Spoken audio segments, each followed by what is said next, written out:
Hello, everyone, and welcome to the NACOR webcast, following in the footsteps of the Lotus-Born Guru, the life and liberation of Guru Rinpoche. Welcome back to those of you that are returning, that were able to tune in for last month's webcast, introducing the sacred sites of Guru Rinpoche in Bodha, Dhanakosha, and Uddiyana. For those of you that are joining us for the first time, though, we welcome you to our ongoing series where we are presenting the sacred sites of Guru Rinpoche as it pertains to his life and liberation. Thank you for joining us if it is your first time. We are the NACOR team, and we're delighted to be here with you today. So happy Guru Rinpoche Day to you all. Our session will be hosted again by us, the NACOR team. I'm Robbie, and I'm joining you today from California, and I'll be presenting the general framework of this webcast. We also have Stefan, Peter, and Noor joining us, who will introduce themselves. Hello, everybody. I'm Stefan. Happy Guru Rinpoche Day. I'm joining you today from Spain, from Catalonia, and I'll be sharing the historical background of the sacred sites. Hey everyone, I'm Peter. Happy Guru Rinpoche Day. I'm joining you today from Samia, New York. I'll be sharing some of the stories about what unfolded at these sites. Hello, everybody.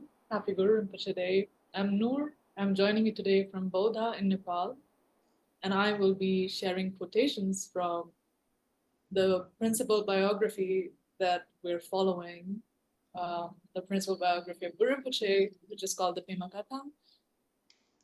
So hello.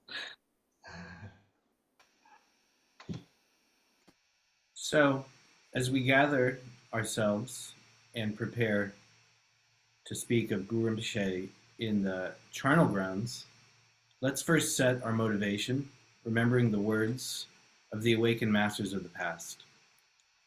By the power and the truth of our gathering here today, may all sentient beings enjoy happiness and the causes of happiness. May they be free from suffering and the causes of suffering. May they never be separated from the great happiness, devoid of suffering, and may they dwell in the great equanimity that is free from attachment and aversion. In today's session, we invoke Guru Rinpoche in Tibetan via Guru Rinpoche's mantra, as chanted by Chagdud Tulku Rinpoche, using a melody which he first received in a pure vision.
So, to recap, in our last webcast, we explored the profound aspirations made by Guru Rinpoche in a past lifetime before the great Bodha Stupa, known as the Jarung Kashor Stupa in Tibetan, in the Kathmandu Valley.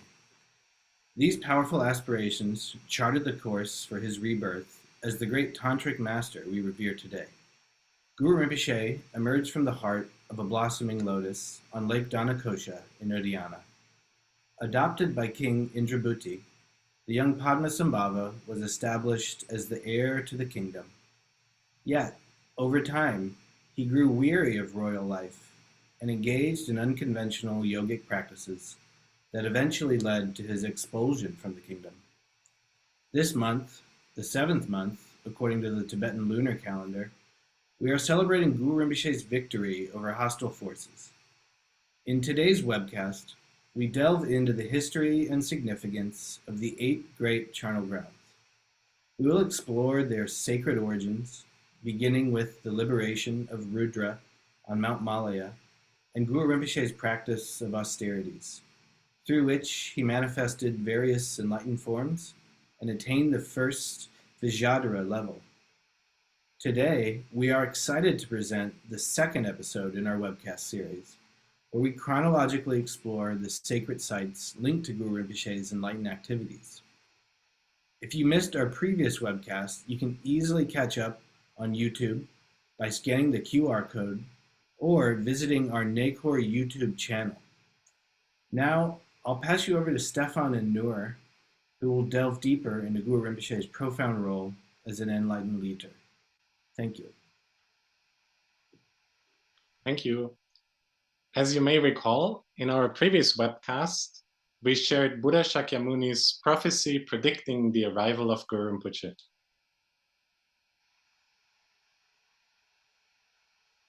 10 years and 2 after I pass into Nirvana, there will come a victor supreme over all worlds. He will be named Padmasambhava, the Lotus-Born, and will take birth in Udayana upon a blossoming lotus. So to teach secret mantra, this is my prophecy.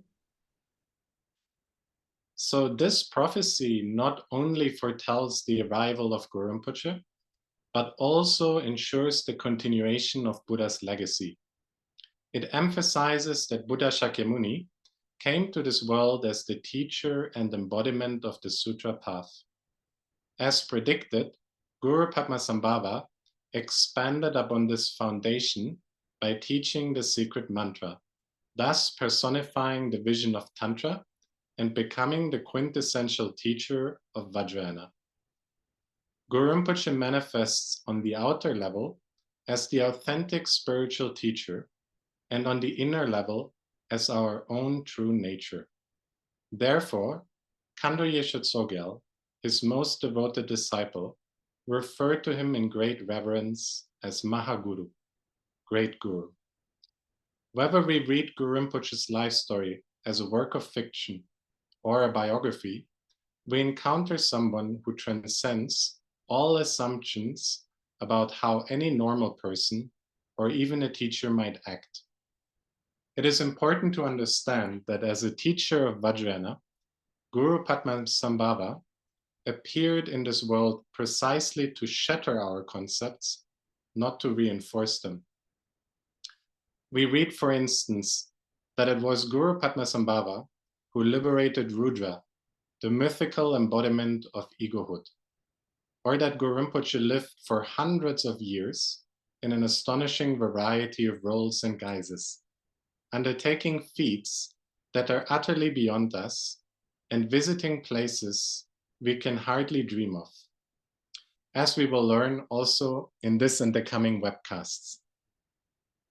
So the realization dawns that it is impossible to compare Guru Rinpoche to other ordinary humans, for the Mahaguru enters and acts within our shared world as none other than a magical emanation of awakening itself. Indeed, his influence is by no means limited to this plane of existence alone. Guru Rinpoche, then, is a force that can only be understood by letting go of our conventional notions of time, place, and person. Only then can he be fully present now as he was before, here as he was there, outside as he is within. It is precisely these all-pervasive, spontaneous manifestations, appearing in diverse forms, that the Vajrayana practitioner invokes as a constant source of blessing and protection, a source no different from the nature of our own mind. The all-encompassing nature of Guru Rinpoche is reflected in the opening verses of the Pema Katang, where Guru Rinpoche is compared to a wish-fulfilling jewel manifesting in infinite ways to benefit sentient beings. As you may recall, the Pema Katang, discovered by Orgyen Lingpa in the 14th century, is our primary source for understanding Guru Rinpoche's life and liberation. Hence, in this webcast, we will once again share and explore key passages from this essential text. And now Noor will introduce you to these verses from the Pema Katang. Thank you, Stefan. So let us recall the Pema Katang's opening stanzas as a poetic introduction to what is seen as an essential teaching that opens all other doors to the Dharma, the life and liberation of Mahaguru Padmasambhava. In the Pema Katang, it says as follows: Natural truth, sovereign of the five kayas, by infinite means you place beings in bliss. You accomplish all wishes to complete perfection. To you, Vajrakaya, unborn and undying, I bow. They witnessed it all, the five ladies so pleasing. Lacha Mandarava, Belbang Kalasiddhi, Belmoshake Devi, Monmo Tashikidran, and Lady Yeshasodya. As you tamed and guided fortunate beings, making sure the three jewels would endure. To keep the two teachings safe from confusion, to ensure that there be clear understanding of Sutra and Tantra, of means and wisdom, of the oral instructions of secret mantra, of the true words and explanation in their definitive meaning. For this purpose, hidden for future disciples, there are life stories numbering 10,900 that tell of Padmasambhava, Guru of Udayana, his vastness of body, speech, mind, qualities, and activities. For these, Tunmi has reaped great merit and fame. Whenever the Guru's life and liberation, whether abridged or extensive in form, is seen, heard, venerated, or cherished, have faith, for these are the incalculable teachings. Have no doubt, he is a Buddha of unsurpassed awakening, knower of the three times, Master Pema Jungne. Perfecting the outer tantras, he embodies the Nirmanakaya. Perfecting the inner tantras, he expresses the Sambhogakaya. Perfecting the secret tantras, he is creation and completion. Such is this Buddha, fearless, supreme, Lord of this world, all three times, beyond question. Nirmanakaya acclaimed by the conqueror himself, like a wish-fulfilling jewel, flawless in qualities, he accomplishes all aims without a single exception. His enlightened deeds, countless, transcend imagination. Yet here they are written to mend future minds. So, alongside Guru Padmasambhava, were his teachers and disciples, all united in their collective aspiration to establish and spread the Dhamma, particularly the Vajrayana, in our world. Their immense kindness and dedication have preserved these precious teachings, passing them down through our living teachers today. The lives of these foundational figures are deeply intertwined with that of the Mahaguru, forming an inseparable part of his story. When we explore Guru Rinpoche's biographies, as well as those of his teachers and disciples, we quickly recognize their profound interconnection.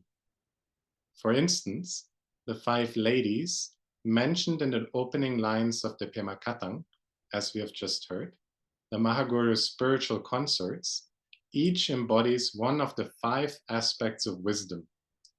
Together with the Mahaguru, they form the sacred union of Guru Yabyum, where Guru Padmasambhava represents the father, inseparable from his spiritual consorts, the mothers, symbolizing the union of skillful means and wisdom.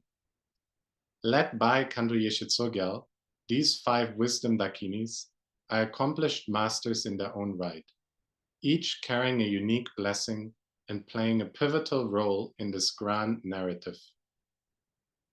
At every key moment in the Mahaguru's life, wisdom dakinis grace the scene, guiding him as both teachers and disciples, and infusing each step of the grand process of awakening with their creative command. Though Guru Rinpoche is acknowledged as a primordially awakened and beyond the need for training, his life in this world exemplified the Vajrayana path in practice, serving as a living teaching for his disciples. Central to this is the teacher-student relationship, where the teacher intimately understands the heart of the student, using this connection as the key to unlock the student's inherent Buddha nature from the cage of delusion. The Mahaguru's life story reflects this dynamic through numerous accounts of his training with various teachers, both human and divine. The lineage of Guru Padmasambhava is a tapestry of teachings imparted by these teachers, transmitted in diverse ways to his closest heart disciples, as well as to gods, spirits, and even demons. These disciples who receive direct instruction from Guru Rinpoche are in many ways inseparable from Guru Rinpoche in their practice, realization, and collective activities, all contributing to the fulfillment of the Guru's enlightened vision. So if we turn our attention to the slides here, we can see that there are two tankas. On the left hand, we have as the central figure Guru Rinpoche. And here Guru Rinpoche is surrounded by the king and the 25 heart disciples. So you can see all of these surrounding Guru Rinpoche, and you can see all of these students, the heart disciples, displaying great miraculous accomplishments, which they reaped as the result of their dedication and practice, and which also shows that they're masters in their own right. So you can see here Guru Rinpoche and all of his heart disciples on the left-hand side on the tanka. And then if we turn our attention to the right-hand side, you can see in the center of the tanka, Kando Yeshe Tsogyal, Guru Rinpoche's sort of closest heart disciple. And she was a Tibetan queen, actually.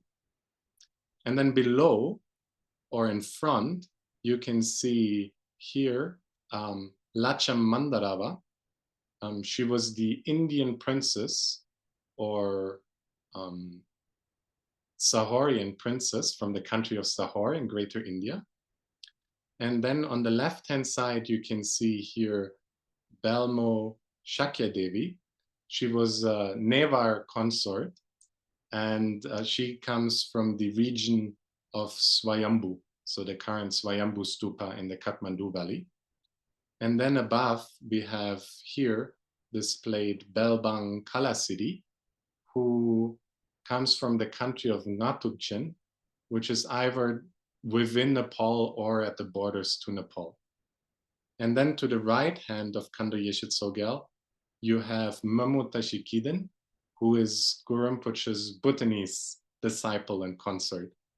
And this tanka was drawn according to a great revelation by Terchen Choksha Deshin Lingpa, featuring in particular these 5 spiritual consorts, which we have heard about. And now we will turn to Peter, who will share the pivotal moment when Guru Rinpoche embarked on a new chapter of his life, which is his entrance into the study of the Dharma. From his homeland of Udayana, in the far west of ancient India, Guru Rinpoche now set out as a pilgrim. His goal was to reach the central land of Bodh Gaya, where, just a short distance from the Bodhi tree, he first sought refuge in the charnel ground of Sitavana, the cool grove. Leaving behind all the comforts of civilization, the bustling cities, grand palaces, and safe havens of the villages, Padmasambhava now entered the eerie realm of the charnel ground, where, amidst the remnants of life and the stillness of death, Guru Rinpoche had all the conditions to engage in profound meditative practices, that were his lifeblood. In the course of these initial austerities, Padmasambhava often visited Bodh Gaya, where he performed great miracles, as was his nature. Awestruck, the local people gathered around him, drawn by their curiosity, and to their many questions he replied in verse. I have no father and I have no mother. I have no teacher, nor do I have a master. I have no caste and I have no name. I am a self-appeared Buddha. Doubt clouded the minds of the onlookers. They began to murmur, "Someone who displays miracles without having a teacher must be a demon." Master Padma reflected, "Although I am a self-appearing Nirmanakaya, I should at least put on the pretense of seeking out Vajrayana teachings from the learned and accomplished masters of India, if only to show future generations the necessity of having a master." So, while Padmasambhava had no need of a teacher, he was nonetheless determined in his compassion to set an example for others. And so he left Bodh Gaya, embarking on a quest for instruction from a succession of teachers, both Buddhist and secular. Initially, Padmasambhava set out to master all the secular fields of study. There was not a skill he left untouched in his pursuit of mastering the arts and sciences of greater Indian culture. Through his clairvoyance, he knew where to find the most learned teachers in each field. Both renowned philosophers and humble villagers became his mentors on this quest. Once having completed his training in these various fields, the fateful moment arrived. Padmasambhava finally set out to study the Dharma. Traveling to Kukkutapada, Bird's Nest Cliff, southeast of Bodh Gaya, to seek teachings from the tantric master Prabhahasti. So let's now turn to Stefan, who's going to share the history of this sacred site of Kukkutapada. Thank you.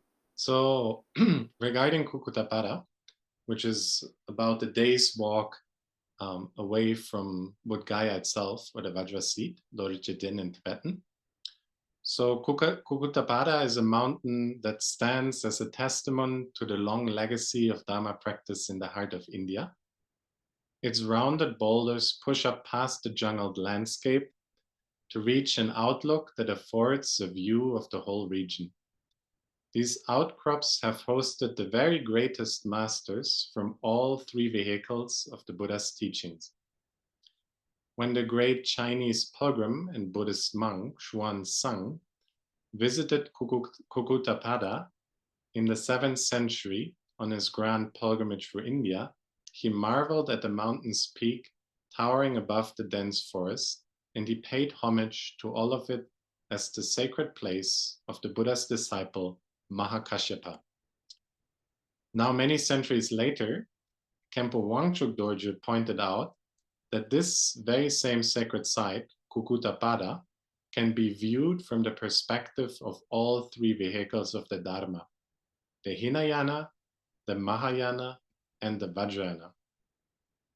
So first, according to the Hinayana, or the foundational vehicle of Buddhism, the monk Mahakashyapa, the first leader of the Sangha after the Buddha's Mahaparinirvana, traveled to Kukkutapada, where he made a vow to remain in samadhi or meditation until the arrival of the future Buddha Maitreya, who's considered to be the Buddha of loving kindness and compassion.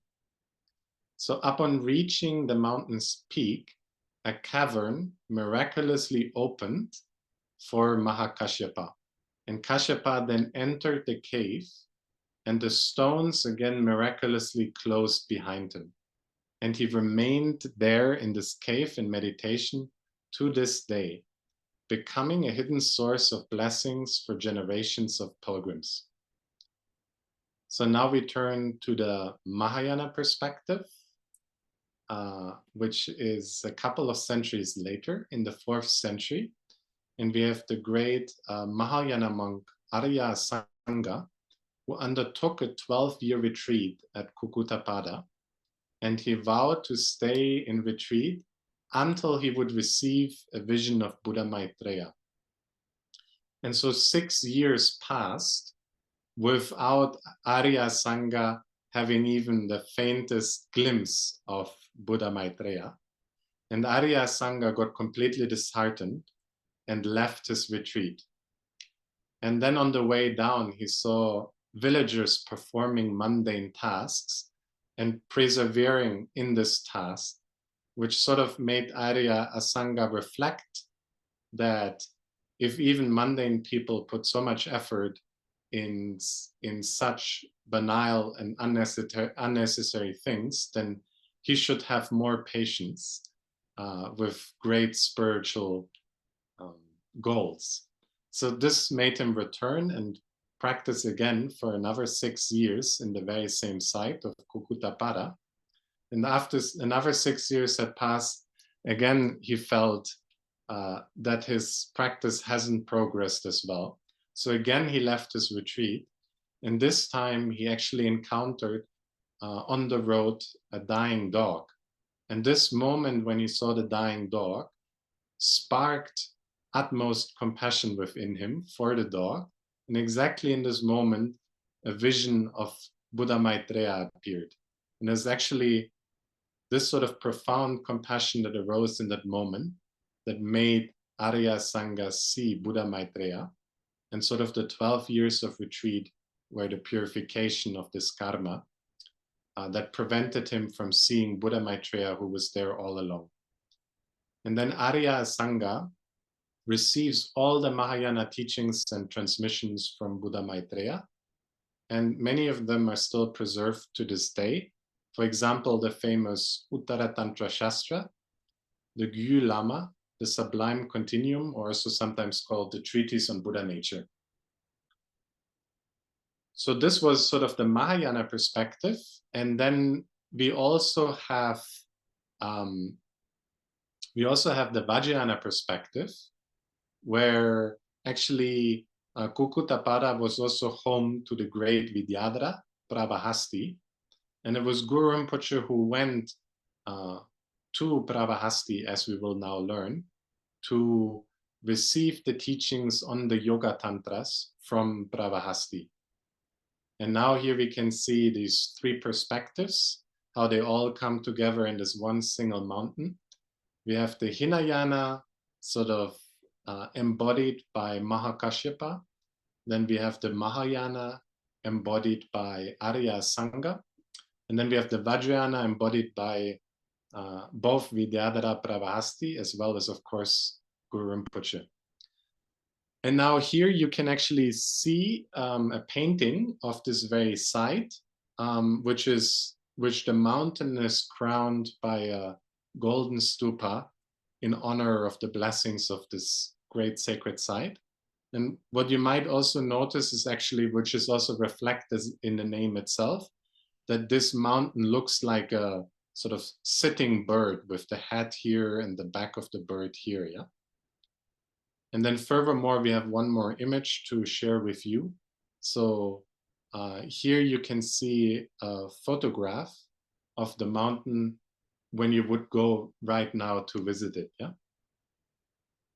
And so now we will turn to Peter, who will share with you the sacred events of Guru Rinpoche and what unfolded at Kukkutapada. Thank you, Stefan. So, upon arriving at Kukkutapada, Padmasambhava expressed his desire to become an ordained monk and requested Guru Prabhahasti to lead the ordination ritual. Prabhahasti, however, being a master of Yoga Tantra, informed him that he was not someone capable of granting ordination. Instead, Padmasambhava should seek out Ananda, the Buddha's own attendant, at the cave of the Asuras. So, while Prabhahasti could not fulfill his request for ordination, Padmasambhava nevertheless began his training with this lay master of the Tantras.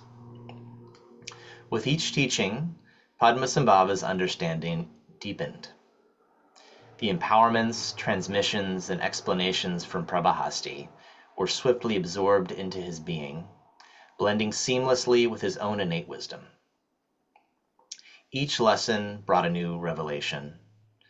His dedication was unwavering, his progress remarkable. In time, all the 32 tantric deities of this practice began to manifest before Padmasambhava, their presence a powerful testimony to his swift mastery. These divine beings, resplendent in their ethereal forms, acknowledged his readiness to advance further on his spiritual path. It was a moment of great significance, marking the transition from student to master, and setting the stage for the next chapter in his journey of enlightenment. It was now time to follow his guru's original counsel, and Padmasambhava set out on his journey to the cave of the Asuras, where he arrived on the auspicious 8th day of the lunar month. There, he found Ananda along with thousands of monks already gathered, their chants echoing through the sacred space. As night fell, Padmasambhava's dreams were filled with wonderful signs. The sun traversed the sky, followed by another sun rising. Celestial voices resounded through the air, and shining lights transformed into Buddhas. These visions filled him with a profound sense of purpose and destiny. Then on the 10th day, under the Anuradha star, Padmasambhava took ordination. It says in the Pema that the earth goddesses offered him a saffron-colored robe, and Buddhas from all 10 directions gathered in the sky. Thus, Padmasambhava was ordained and given the name Shakya Senge, the Lion of the Shakyas. He then began his monastic training under the vigilant guidance of Arya Ananda, the Buddha's closest and most devoted disciple. Ananda, revered for his unparalleled mastery of the Buddha's teachings, having spent countless years turning the wheel of Dharma, ensured that Shakya Senge's education would be thorough and complete, leaving no aspect of the sacred teachings unexplored. Guru Rinpoche absorbed every lesson Ananda imparted, and after receiving the Buddha's 84,000 teachings, he devoted several years to their deep investigation and contemplation. And yet, despite his comprehensive training, Guru Padmasambhava felt an insatiable thirst for ever deeper wisdom. The teachings of Prabhahasti and Ananda provided much to ponder, but the most profound truths remained just out of reach.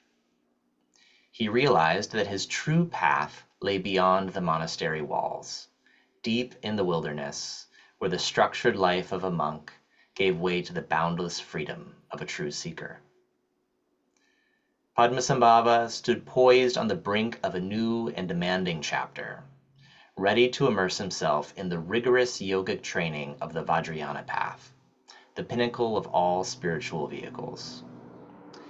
To truly encounter the profound mysteries of tantric teachings, he needed a realm that transcended the mundane, a place both feared and indispensable, where the living dared not tread, haunted by ghosts and spirits of every kind.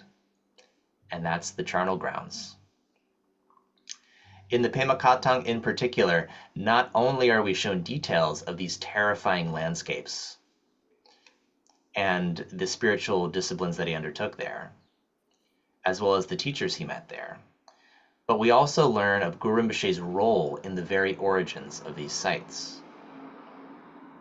So now we're going to begin by exploring the origins of these charnel grounds and the pivotal role that Guru Rinpoche played in their creation countless eons ago, when he liberated the demon Rudra on the peak of Mount Malaya. So now let's turn to Stefan, who's going to delve into the history of Mount Malaya.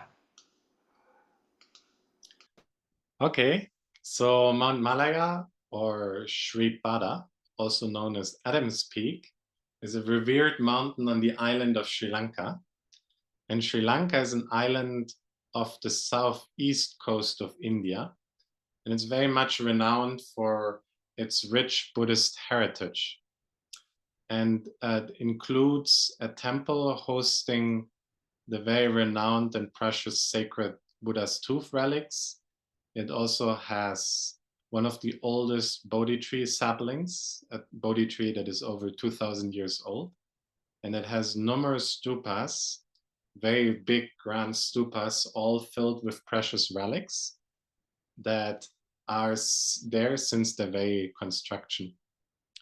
So throughout history, Sri Lanka has captivated the minds of both locals and visitors, including also the great Chinese pilgrim Xuan Zang.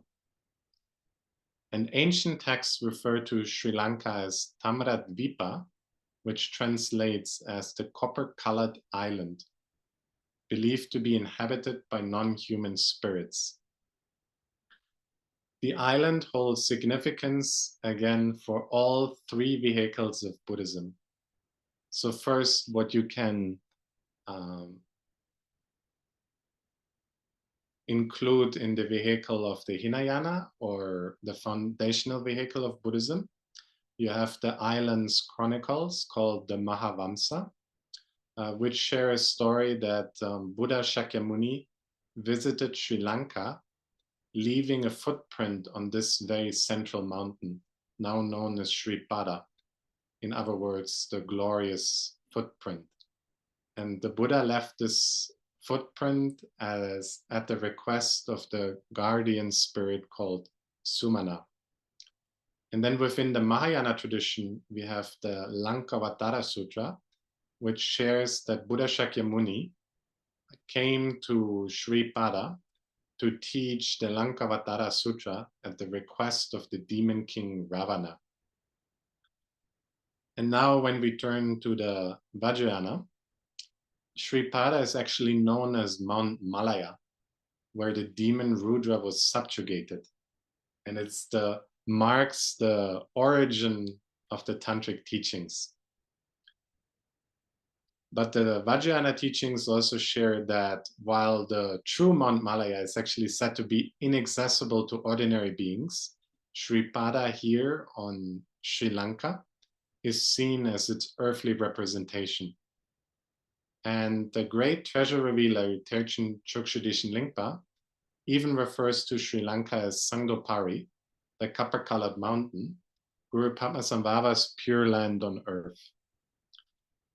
And the island of Sri Lanka and Mount Malaya in particular, as we will also later on see again, is linked to the charnel ground of Kula Dzogpa, also located at the heart of Mount Malaya.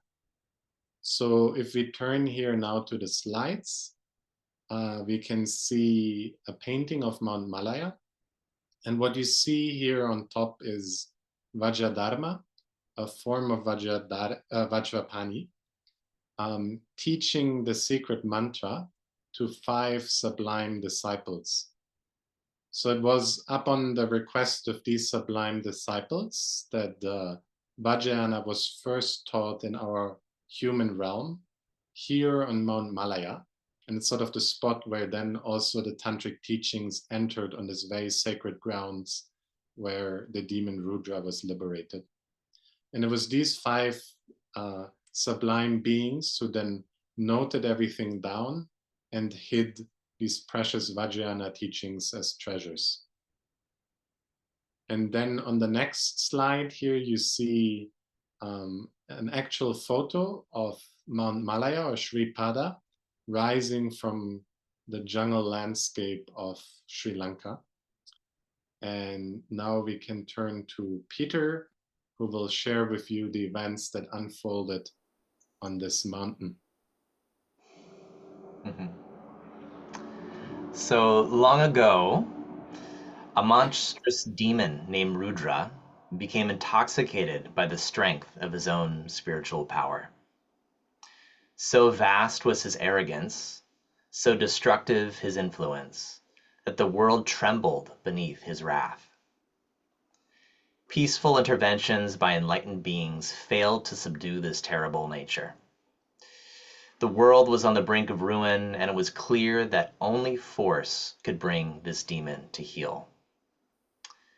So, on the sacred heights of Mount Malaya, the wrathful deity Hayagriva none other than the great Mahaguru in a fearsome guise, took up the task of taming Rudra. The tale begins with two disciples, Tarpa Nakpo, or Dark Deliverance, and Denpak, Ever Exalted. Both were devoted students of the Buddhist monk Tupka Shunu, the Invincible Youth. Seeking guidance on the path to liberation, they approached their teacher, who was in truth Guru Padmasambhava in disguise. The Guru advised them to embrace the practice of the 4 articles, to dwell in a state of uncontrived suchness, as free and unbound as a cloud in the sky. This, he told them, was the sacred path of yogis. But upon returning home, the disciples' interpretations of this profound teaching diverged sharply. Dark Deliverance, rigid in his understanding, became enraged when he perceived that Ever Exalted was acting contrary to his own views. Their conflict escalated, leading them back to their teacher to seek resolution. The Guru sided with Ever Exalted, declaring Dark Deliverance's interpretation flawed. This judgment ignited a furious rage within Dark Deliverance. Rejecting his teacher's wisdom, he clung stubbornly to his distorted perspective. In his defiance, he parted ways with both his teacher and his fellow disciple, descending into a life of indulgence and violence. His path spiraled into disgrace, leading to a series of wretched rebirths. Ultimately, he was reborn as a monstrous child on the island of Lanka, where he grew in power, commanding a fearsome army that swept across the earth, conquering even the realms of gods and demigods. The Buddhas of all directions, witnessing the chaos Rudra was unleashing, knew they could not allow this destruction to continue. They decided to intervene. Rudra's former teacher, Invincible Youth, and his former attendant, Ever Exalted, now exalted beings in the Pure Lands, were chosen to subdue the demon. And so, empowered by the Tathagatas, these two rose to undertake their sacred task.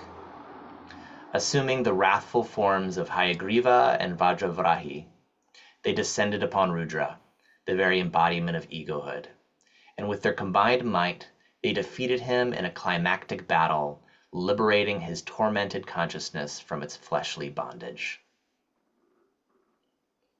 Rudra cried out in lamentation, "Oh, mother! Oh, father!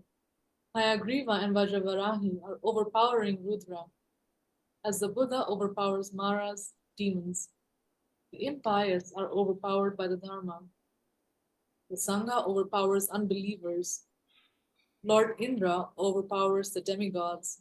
The demigods overpower the moon. The Garuda overpowers the seas. Fire overpowers the timber in the forest. Water, in turn, overpowers fire. The wind totally overpowers the clouds. And adamantine vajras pierce through rock. Lotus-Born Guru in India, Mount Malaya, last night's dream was an evil one. Do whatever it is we must do, but do it quickly." The world was thus saved from utter devastation, and the teachings of the Buddha were preserved, their truth affirmed through this extraordinary act of enlightened intervention. In his remorse, Rudra swore to give up evil and take the Dharma as his only refuge.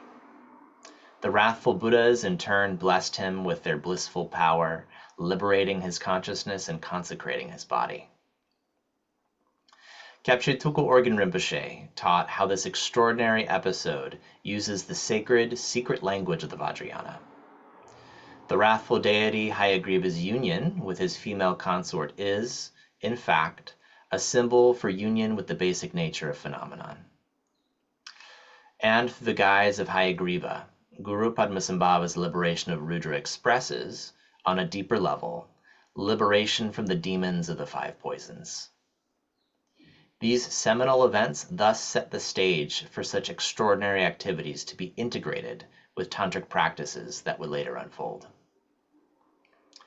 Hayagriva and the other wrathful emanations took up Rudra's attire, wearing it to symbolize the transformation and conquering of the fiercest thoughts and emotions through the tantric means of Vajrayana. The blessed remains of Rudra's body were then scattered all over Jambudvipa. Wherever his body parts fell, a sacred area was consecrated in which the tantric teachings would spread. In all, 8 major places were blessed in this way, to be known as the 8 great charnel grounds. Other parts of Rudra's body fell in 24 sacred places and 32 sacred lands, making 64 altogether, which stretched to the limits of ancient India. So it is that Mount Malaya and these 64 sacred places mark the original sites where the Vajrayana spread, making this whole realm a tantric mandala, continually revered by tantric practitioners up to this day. In its essence, this mandala of liberation consists of the places where Rudra, the ego embodied, has been put to death.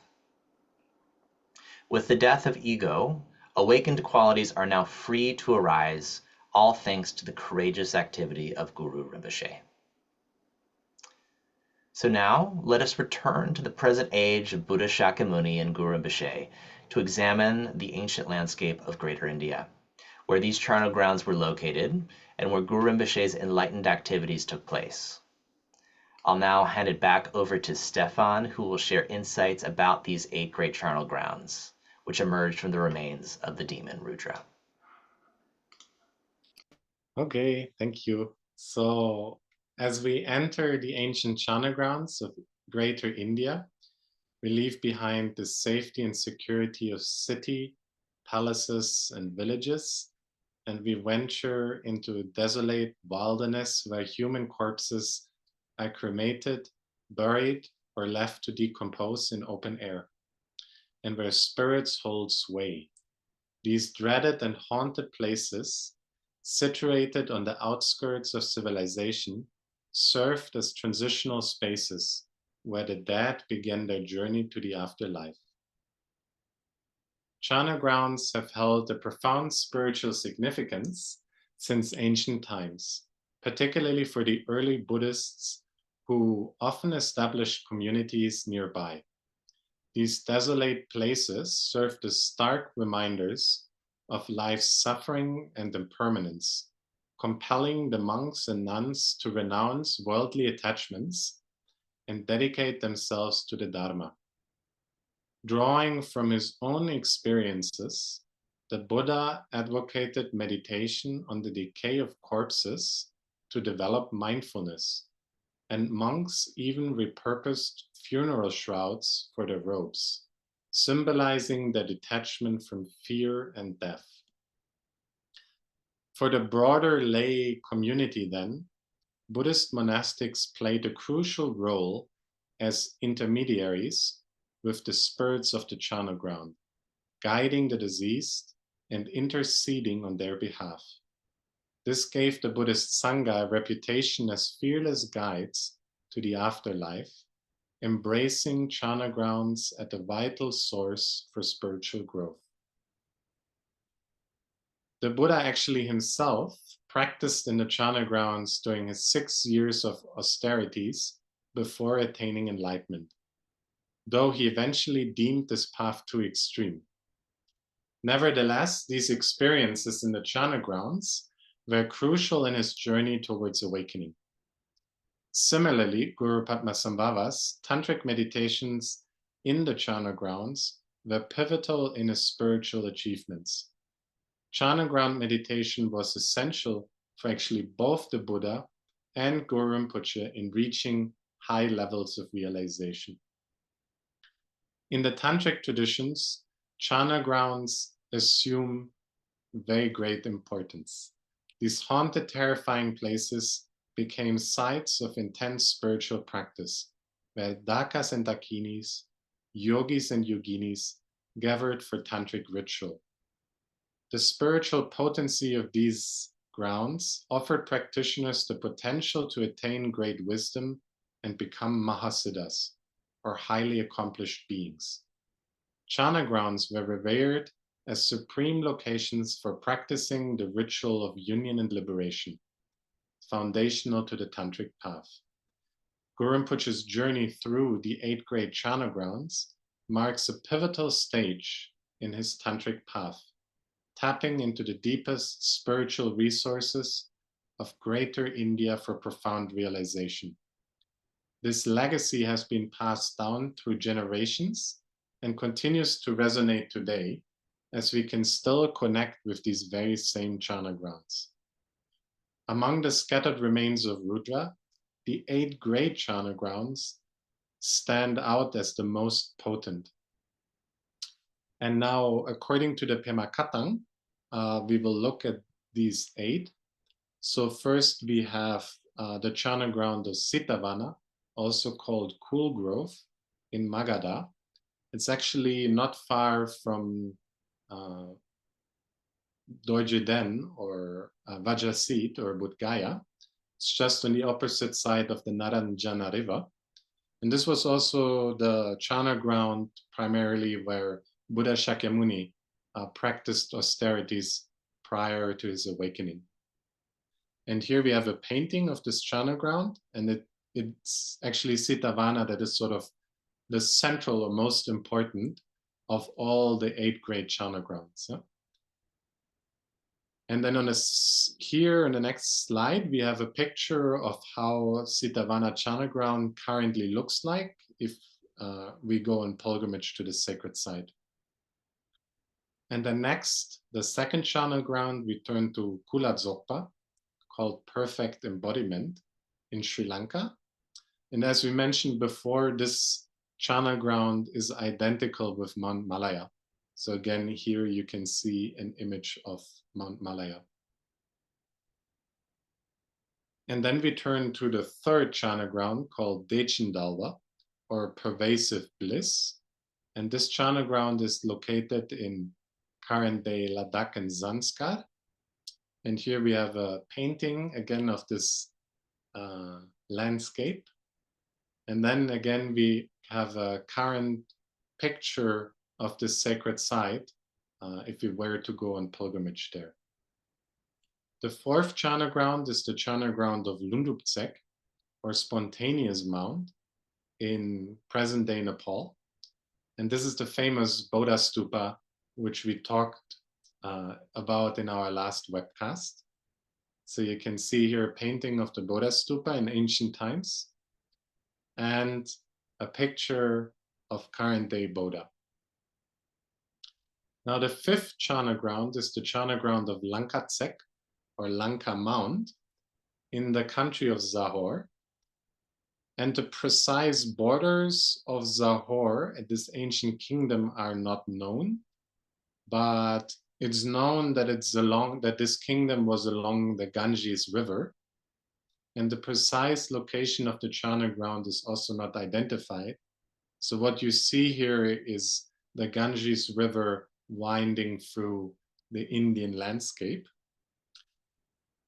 And what is actually known about the country of Zahor is that the central monastery connected to this ancient kingdom, from which also Princess Lacha Mandarava was from, and the great abbot Shantarakshita, is the monastery of Vikramashila. So here, as a reminder and also to pay homage to the Chana ground, we can remember the sacred site of Vikramashila Monastery. And here you have a picture of this archaeological site. The sixth Chana ground is Pematsek, called Lotus Mount. It brings us back to Udayana, the ancient kingdom in present-day Pakistan. So here you have again the painting of Udayana. And then the central Chana ground is said to be located at the Dumatala Stupa. And this stupa, as an archaeological site, is still found in present-day Swat Valley. So this is the great stupa of Dumatala, the stupa of the Dakinis, and the ancient Chana ground was just next to this sacred site. Then next you have the Chana ground called Jigtensek, called Earthly Mound, and it's in Khotan. And the great pilgrim Xuan Sang also visited this site. And the noteworthy feature of this particular Chana ground is what they call the Oxhorn Mountains, the two mountains that resemble the horns of an ox.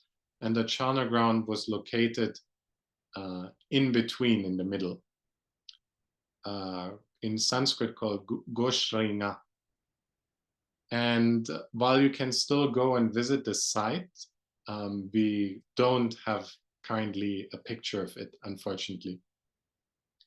And finally, we have the great Chana ground of Sangchen Ropa, or Great Mysteries Display, in the country of Tokkara. And the borders here again are not clearly identified, but it's believed that this Chana ground is in present-day Afghanistan. So we have again a picture of how this ancient landscape with its Chana ground might once have looked like, but we don't have a present-day image of this area. And then here at the end, to give you a little bit an overview of Guru Rinpoche's journey, we have here the map of India with the respective sacred sites. So on the left-hand side, you can see Danakosha, the Chana ground of Pematsek in Udayana. This also marks the sacred birthplace in present-day Pakistan of Guru Rinpoche. And from there, Guru Rinpoche traveled through India to the northeast. And then the majority of sacred sites, as you can see here, are all in the area of Bodh Gaya. Yeah? For example, you have Sahor and the Pematsek Chana ground. Of course, you have then Sitavana, all in the surrounding area of Bodh Gaya.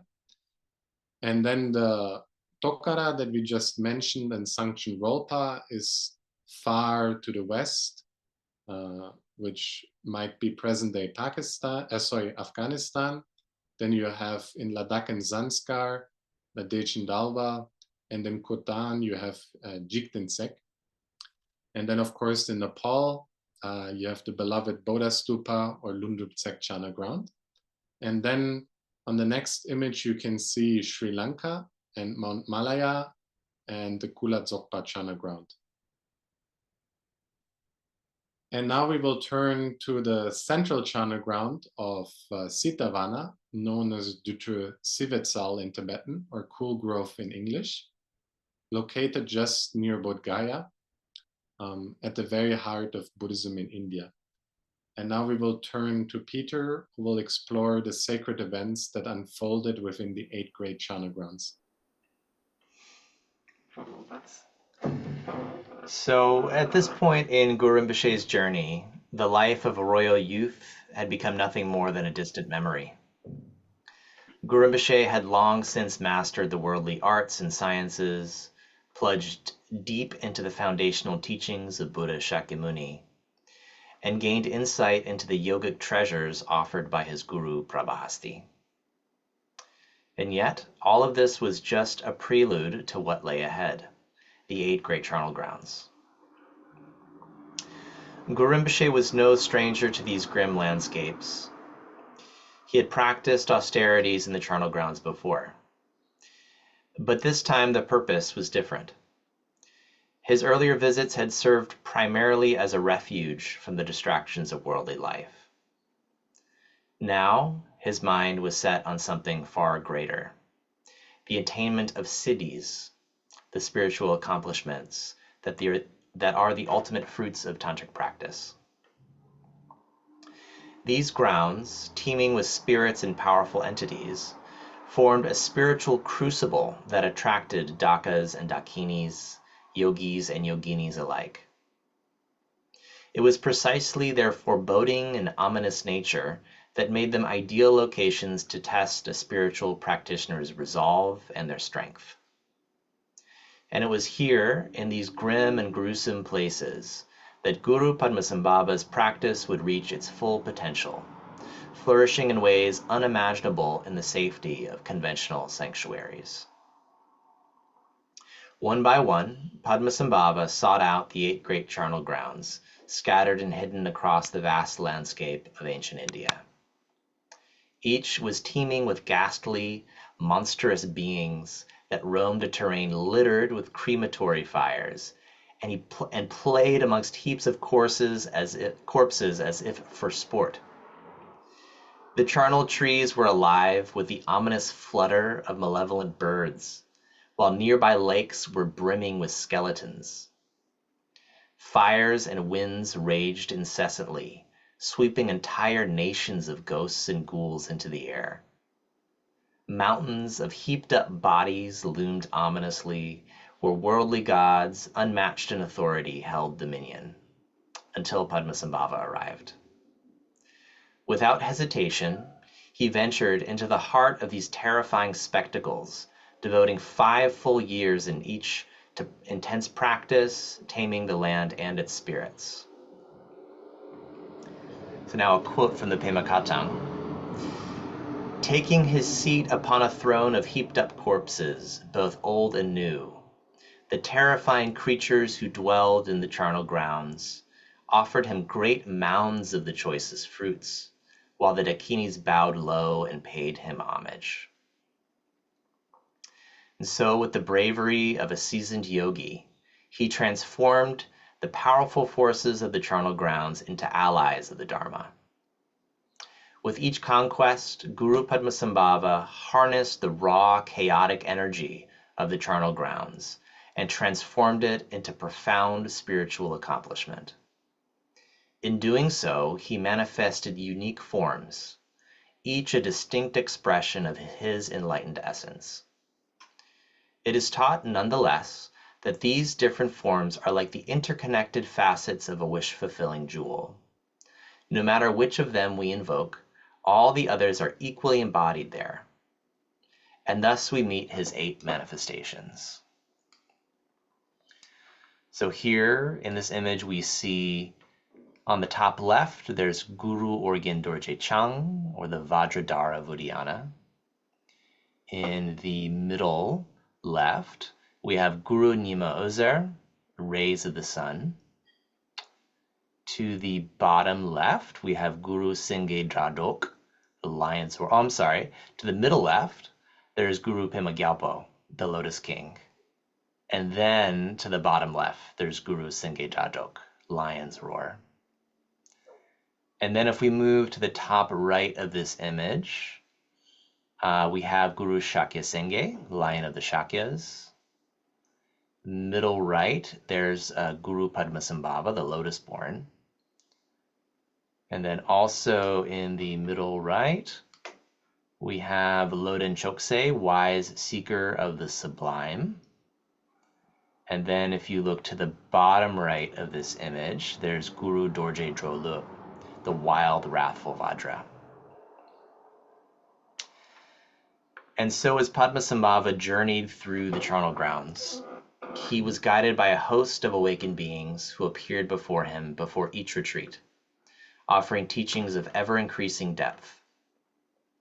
These encounters deepened his understanding, preparing him for the trials and revelations that awaited him in each desolate realm.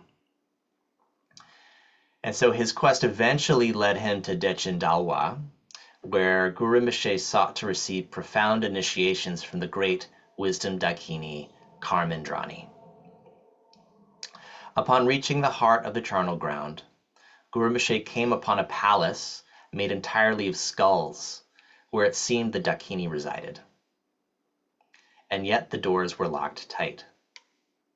He sent a message to her, but no reply came, until suddenly a servant girl named Kumari appeared, carrying a crystal vessel as she made her way to fetch water. "Has she forgotten me?" the Mahaguru inquired. The girl gave no answer, focused instead on her task. "I've been sent to get water," she replied, setting the vessel upon a ledge. And then with his meditative power, Padmasambhava caused the vessel to stick right to that spot. Tried as she might, Kumari could not lift the vessel again. She pulled and tugged at it until the woven handle snapped and she fell at Padmasambhava's feet.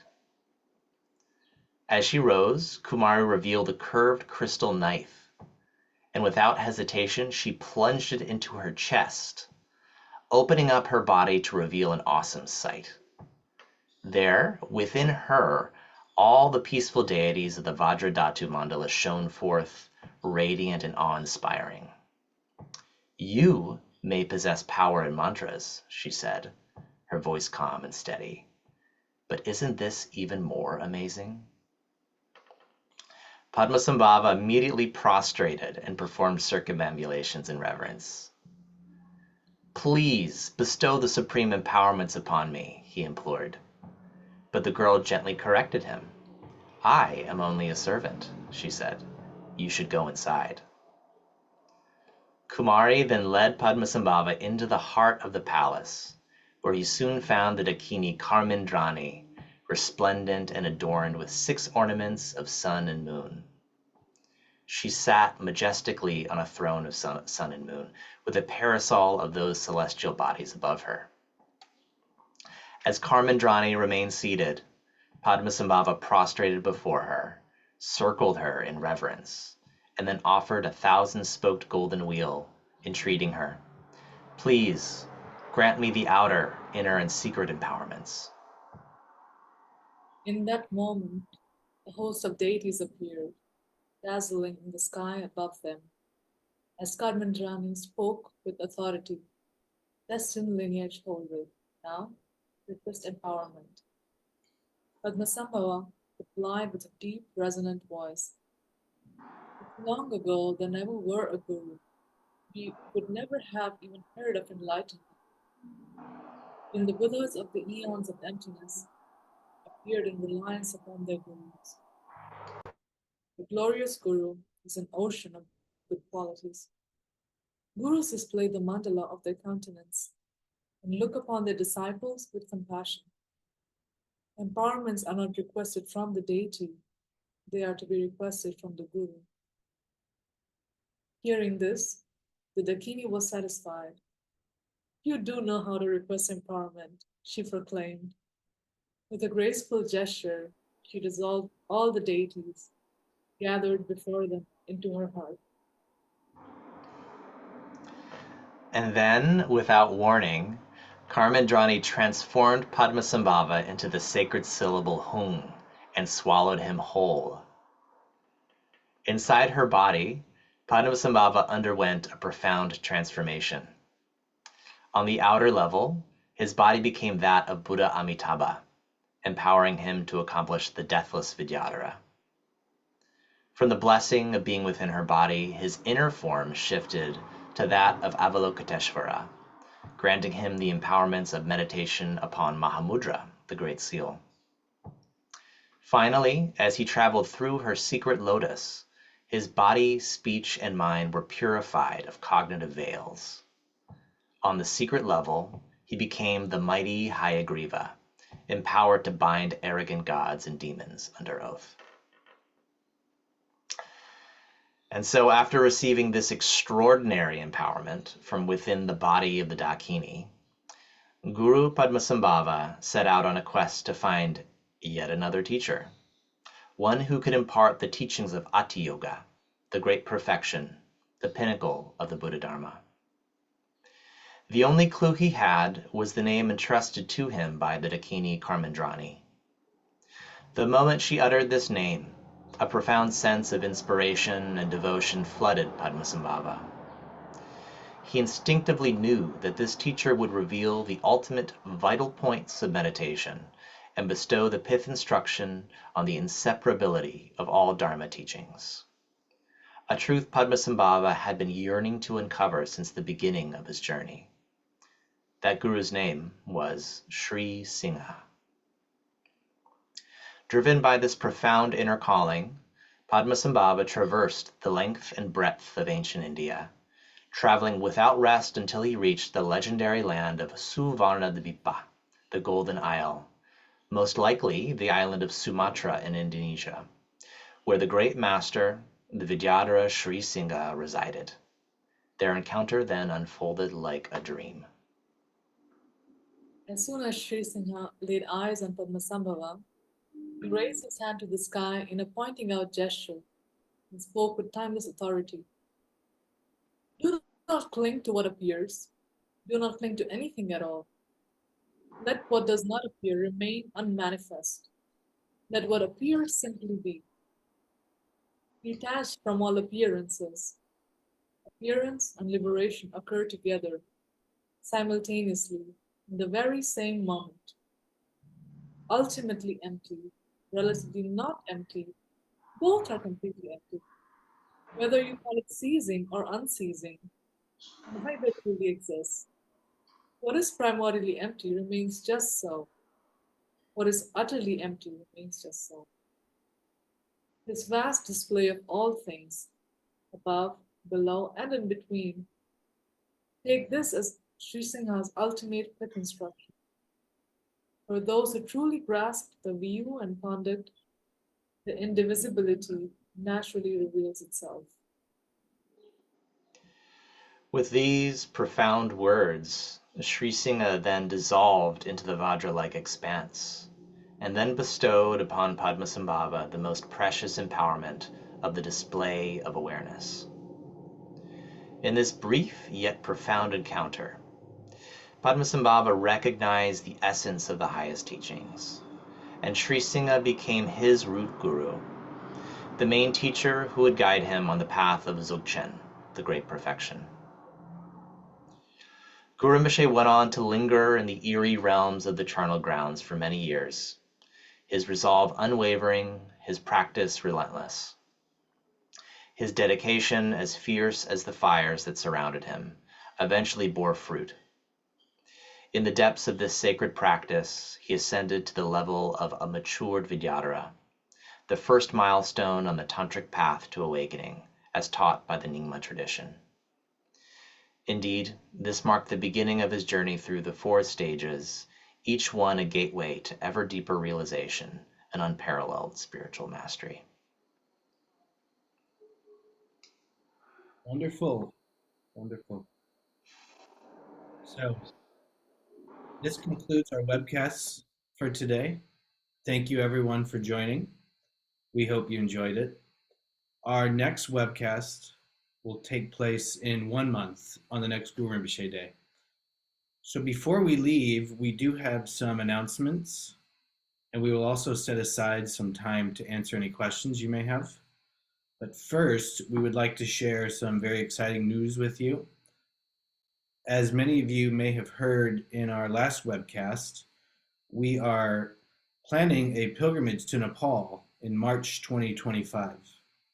Our pilgrimage to Nepal will coincide with the first month of the Tibetan lunar calendar, and this time is especially auspicious for virtuous actions and making offerings. The journey begins on the 8th day, known as Tara Day, and culminates on the 15th day with the celebration of Chotrul Duchen, which commemorates the Buddha's display of great miracles. Senior lamas from Kaining Shedra Bling, along with the NACOR team that you've met here today, will guide participants through sacred sites, fostering a deeper connection to their spiritual practice through the pilgrimage. The itinerary includes visiting first the Bodha Stupa, where Guru Rinpoche made profound aspirations, then venturing to Patan, the main seat of Guru Rinpoche in the Kathmandu Valley, then the Asura and Yanglasho caves, where Guru Rinpoche attained awakening, and going as far as the Maratika caves in eastern Nepal, in the village of Halasi, which is around an 8-hour drive from Kathmandu. At the Maratika caves, this is where Guru Rinpoche attained the city of immortality, met face to face with Amitayus. Our trip will culminate on Chotrul Duchen by participating in the Tsekar Drupchen, which is the white Amitayus great accomplishment practice they do every year at Kaining Shedra Bling. So the trip will culminate with our participation in this Drupchen and the receiving of the cities at the end. On top of this, we have some additional details to share with you, aside from just the itinerary and the dates, we are excited to offer this pilgrimage at an affordable rate of just $750 US dollars per person for the entire week, which comes to only $108 per day. This package covers transportation to and from the sacred sites, lunches at every location, comfortable lodging in Halesi near the revered Maratika caves, expert guides offering in-depth explanation at each sacred sites, and contributions to the lamas who will lead us in spiritual practice throughout the journey. What's not included is the airfare to Nepal, your tourist visa, and accommodations in Kathmandu, which we recommend people stay in Bodha, as this is where our journey will begin from, and this is where we'll conclude. You can register now via the link shared in the chat that you see right there, or by scanning the barcode on the screen. So you should see a barcode there. Keep an eye on your inbox, as we'll be sending out an email with the details very soon. If you have any questions or concerns regarding the pilgrimage, please contact us at info@samyatranslations.org, and we'll do our best to respond to you as promptly as possible. Last month, many of you asked about obtaining copies of our book series. For those of you that don't know, over the course of the last 10 years, we've been collecting all the research that you're hearing here today. And we wrote now 3 books. So we are pleased to announce that a limited reprint of the first and second volumes of our Guru Rinpoche book series, titled Following in the Footsteps, the Lotus-Born Guru. The first 2 volumes, focusing on Nepal and India, will be available until the end of our webcast series in August 2025. So these first 2 volumes had initially gone out of print. So we're making these available once again for a limited time to be ordered through Amazon. If you wish to purchase a copy, the books will be available on Amazon within the next 2 weeks. The third volume, focusing on Tibet, remains available for purchase on Amazon. So that one you can get now, but the first 2, we will be making those available very, very soon. And lastly, our NACOR webcast is really made possible through your generous support. Each episode costs approximately $3,000 to produce, with a dedicated team working tirelessly to bring these broadcasts to life in a live fashion. Our presenters and organizers, Noor, myself, Peter, Monica, and Stefan, meticulously prepare each event to ensure a seamless and enjoyable viewing experience. Our skilled interpreters, Marcella, Henry, Sukanya, Anna, Yiwei, and Organ Taye, provide translations into Spanish, Indonesian, Thai, Ukrainian, Chinese, and Vietnamese, making the webcast accessible to a global audience. And it's truly amazing just how far spread out we are across the entire world as we speak. Just within our NACOR team, we're in 3 different continents, almost 4 different continents. For our last webcast, we raised $1,450. If you enjoy these broadcasts, please consider helping us cover the cost. These costs would be easily covered if each participant donated a small amount.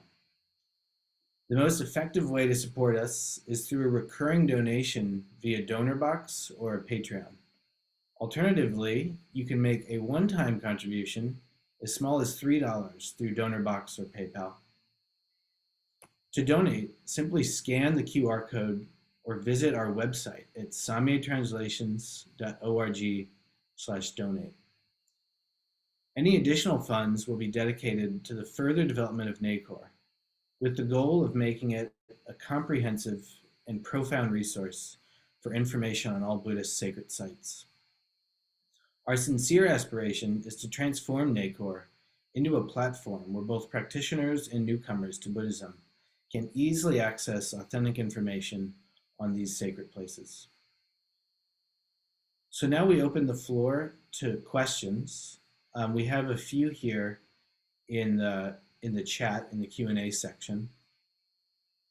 Let's start out with this first question. One person says, "This is very inspiring. As modern practitioners, how can we engage with these charnel grounds as we go on pilgrimage?"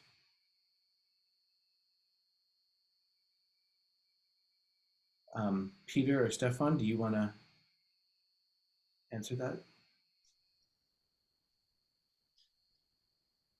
I mean, we can engage with them in a similar fashion that we can engage with all sacred sites.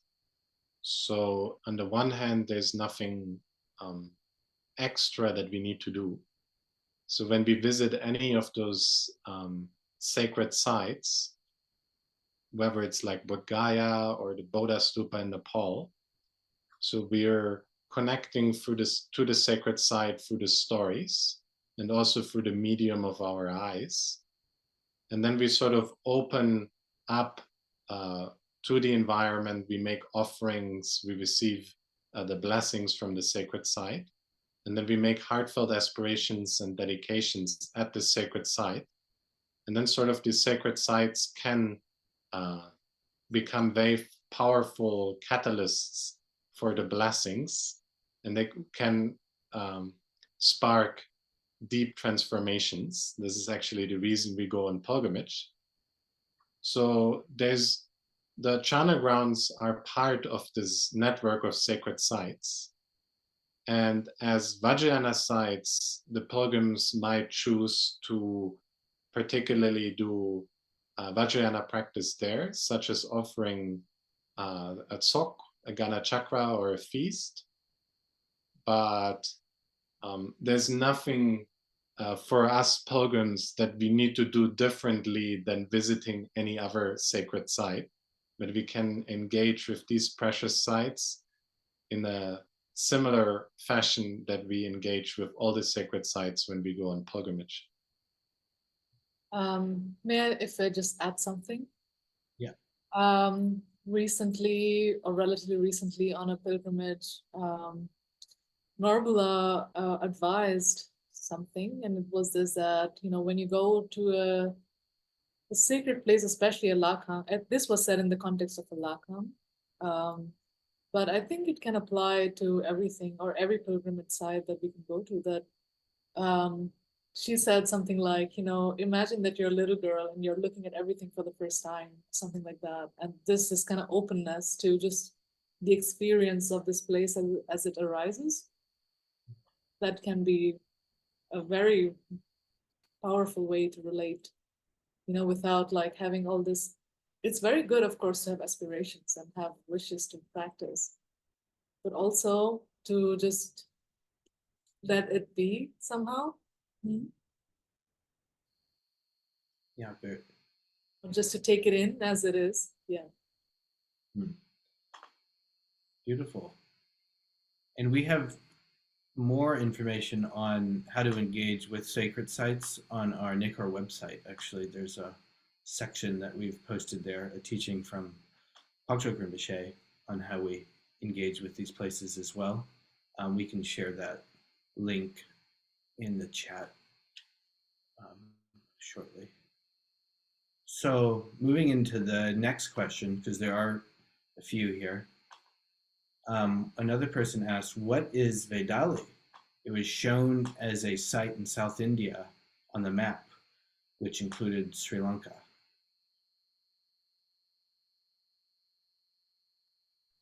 So the map included more sacred sites, particularly focused on India, than we discussed in the past webcast and in the current webcast. It's actually the map that was placed in the India volume of the Guru Rinpoche books. And it's all the sacred sites that the India volume discusses. So you will find a full discussion on what Vedali in particular is and the sacred sites that unfolded there. But we might also briefly touch upon it in the next webcast. But basically, it's the sacred stupa of Danyakataka in the south of India, where the Kala Chakra Tantra was also revealed. And it's also the sacred site where Arya Nagarjuna revealed the Prajnaparamita teachings. And it's also the sacred site where actually there's a beautiful interaction between Guru Rinpoche and Arya Nagarjuna. And basically, Guru Rinpoche manifesting here as the teacher of Arya Nagarjuna and inspiring him to reveal these fundamental texts.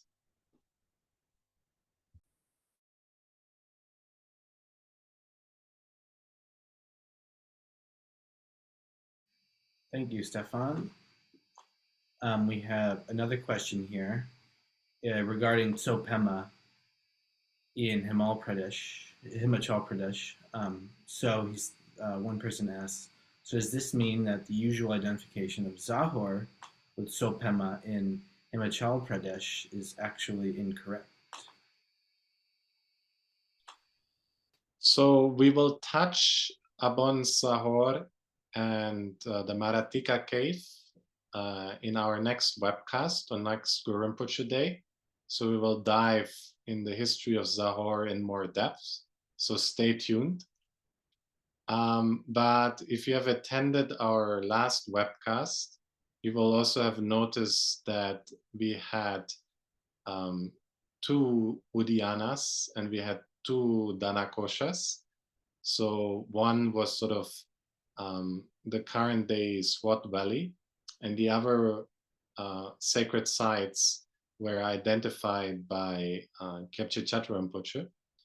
So actually with Zahor, and with many other sacred sites, for example, of the Charnel grounds, and the main Charnel ground, if we look at Sitavana, so if we now go to present-day Tibet, you will also encounter a Sitavana Charnel ground at the sacred caves of Samye Chimpu near Samye in Tibet.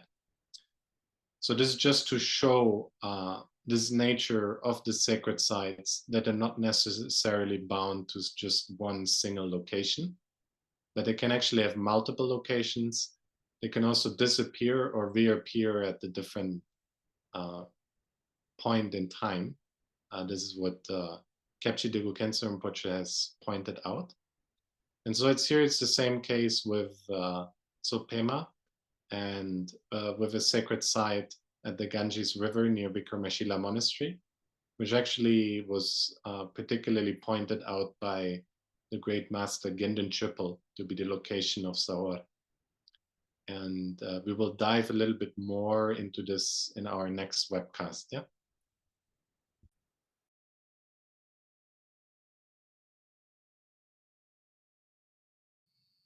Thank you. Another question is just regarding how the 8 manifestations of Guru Rinpoche differ from the 12 manifestations as we see in the Choling Tersar.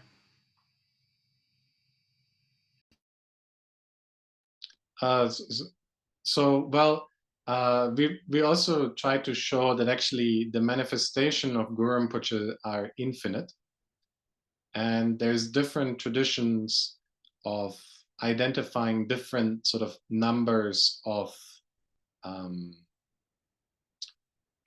different numbers of manifestations of Guru Rinpoche, and one famous number is the 8 manifestations, and also one famous number is the 12 manifestations, as they, for example, appear in Choling Tersa's Tuktupache Kunzal cycle.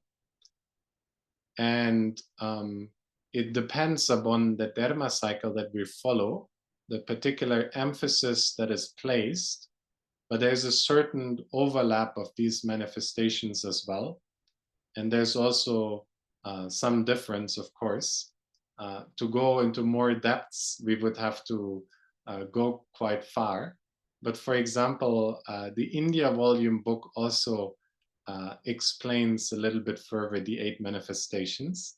And on Samye Institute, you will also find a series of teachings by Patrok Rinpoche explaining each of the 12 manifestations and their significance of Guru Rinpoche. So in essence, you have in Guru Rinpoche's life these pivotal moments, actually often falling on Guru Rinpoche Day, where Guru Rinpoche appeared in one very particular manifestation to highlight one very particular quality in the spiritual path that we all need. And then we can invoke this particular manifestation to receive very specifically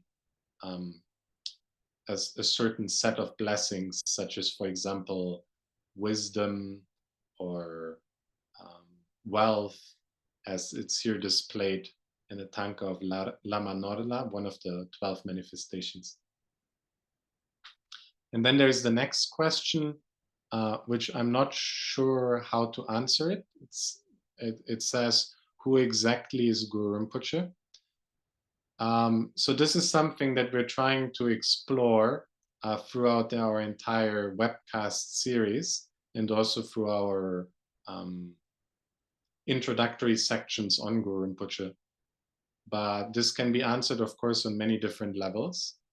And on the one hand, we can say it's also, as Kyabchi Jemen Khenso Chugulodi would point out, our own Buddha nature manifesting outwardly in the form of a teacher. And here we can see Guru Rinpoche as sort of the perfect guru principle that we all encounter and meet, and also in the present day teachers that we're following. And then there's, I believe, one more question, but it was... I'm gonna try and Google translate it real quick. Should have done it. There's another question that came up in the chat as well. So it's regarding whether there will be Chinese translation for the upcoming pilgrimage in March for Losar. And the answer to that question is we're still developing the details in terms of which languages we'll provide translation into. And this is really dependent upon need. If we have, which it seems like we've had many people interested in attending the pilgrimage that would need Chinese translations, then it's something that we most likely can provide. But as of right now, we haven't set up any arrangements for Chinese translation. But it seems that we can provide it. Isn't that correct? Yes, we're working on it, and we can share further details. And the last question seems to pertain to requesting Patrok Rinpoche for an empowerment. So from our NECO webcast stream, we wouldn't necessarily do that here, but in your respective countries, when here in particular the question was relating to, it seems, Patrok Rinpoche, Rinpoche visits the countries, then there he will give teachings, often also connected with empowerments, and often the Guru Rinpoche empowerment from the Tuk-Tuk Bache Kunze cycle. And as well, I also just received a direct message from somebody who joined today saying that they have a cool idea for a pilgrimage, and that is Samye Chimpu. It was a direct message that I felt like just sharing it. Yeah, that was like, I think, the final. Or no, there is another question. That wasn't really a question, what I just shared. So there is another question still, which is, can I draw a picture of Guru Rinpoche in Thai art?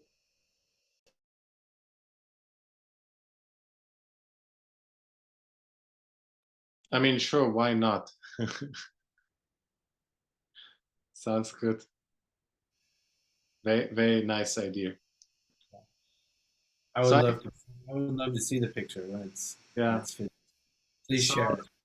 Let's conclude then this webcast, and Robbie will lead us in dedicating the merit. Sonam diye tamje sikpanye todnye nepe ranam bamje ne kega na jia bala drupaye sipe tsode Drowa, Drowa, Shor. So I'll recite this dedication in English as well. There are obviously many translations of this dedication, so hopefully you're able to follow along. We don't have the slide today for this particular translation. By this merit, may all attain omniscience. May we defeat the enemy, wrongdoing, from the ocean of samsara, agitated by the waves of birth, old age, sickness, and death. May all beings be freed. So thank you all for joining us today. We hope that you have a wonderful rest of your evening or rest of your day, depending on where you are. We're truly grateful to be able to gather like this once a month with everybody. Really, really amazing that we're able to keep this going.